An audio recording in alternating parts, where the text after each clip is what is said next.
the big talk about, like racism, pictures of my boys, and my mom showed them.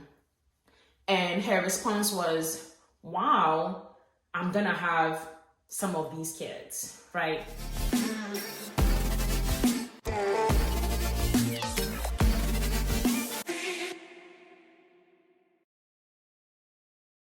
Hi, welcome back to the channel. It's the Idea Experience, and I wanted to have a talk today with you about what it's like having and raising mixed race kids.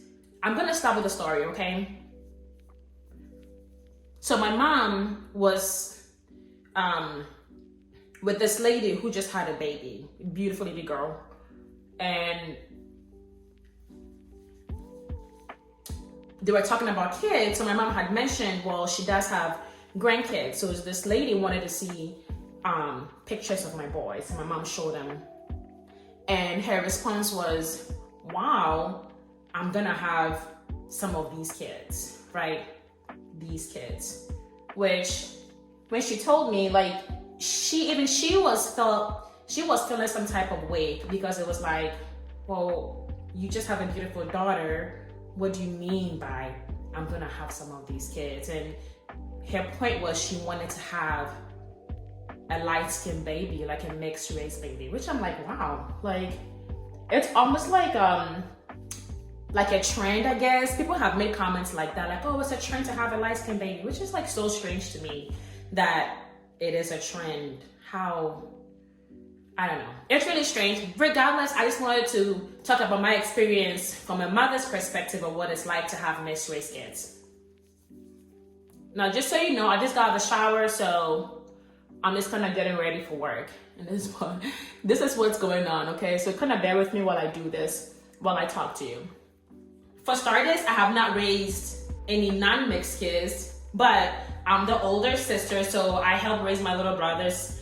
And especially like my youngest, I help raise him for sure, because he was like an actual baby, and I feel like he was my baby growing up, okay?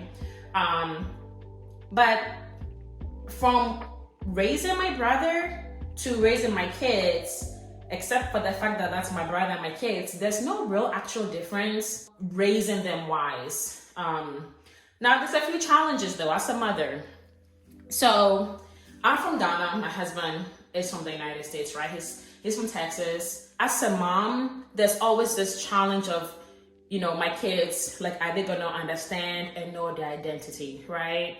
So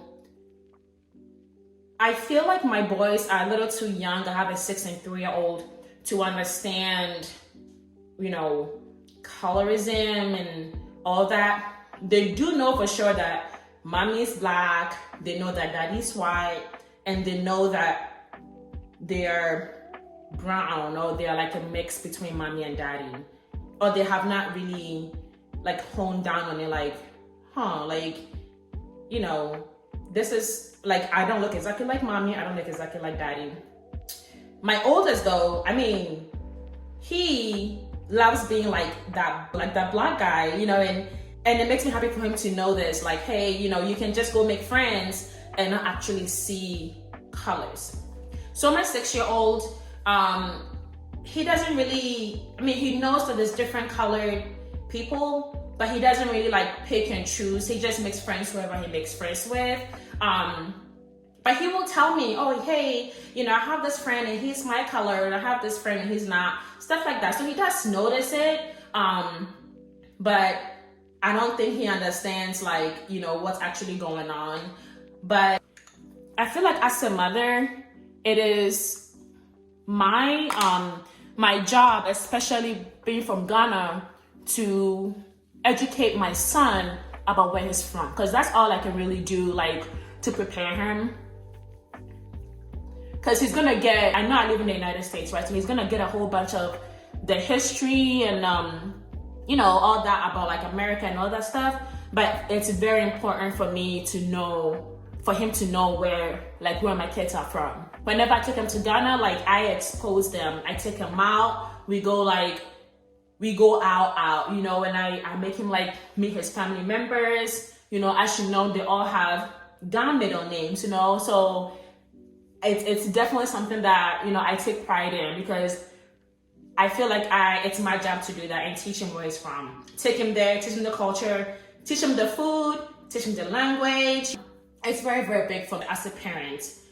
Now, we have not had like the big talk about, you know, like racism.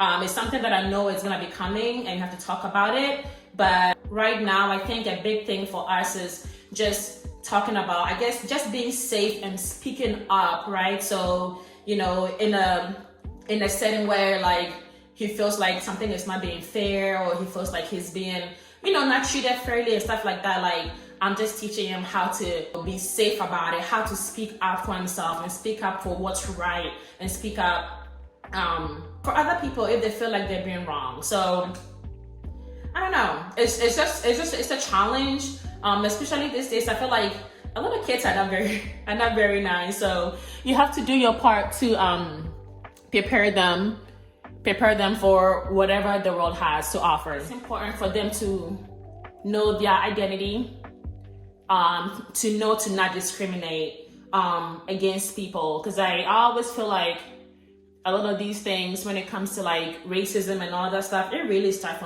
from the home, you know. So it's important to, at least for me, to teach my kids, you know, from home that, hey, you have to love people, but also you have to be safe as well, right? So like know when to draw the line, to know, like, you know, to be safe about it, right? And speak up and stuff like that. And whenever it comes to this, like, I know that I'm the one from Ghana. My husband does definitely try his best to do his part, teach my boys as much as he can.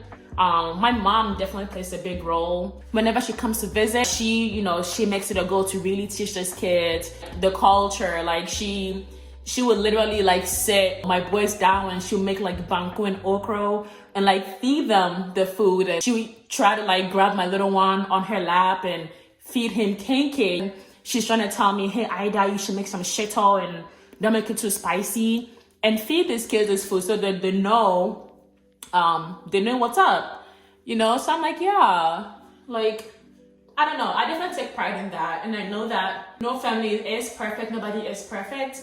But the goal is to make sure that they can stand firm in their identity, you know, whether they see themselves as black or white or mixed. To be honest with you, that should not even matter. So this is a little rant, I guess. As a mother, this is I guess my challenge, you know, from having mixed race kids. Is just the challenge of like just raising them right. I do my best, and you know, I pray a lot for them, but we just gotta do what we gotta do. Thanks for hanging in there with me. I am finally done. I wanted to make this quick video just so you guys can know from my perspective what it's like to actually have mixed babies, because I don't know, I just feel like having mixed race kids for the most part is probably going to be very, very similar to having any other kid, okay? A kid is a kid, with a few challenges, of course. But anyway, thank you for watching, and I'll see you in the next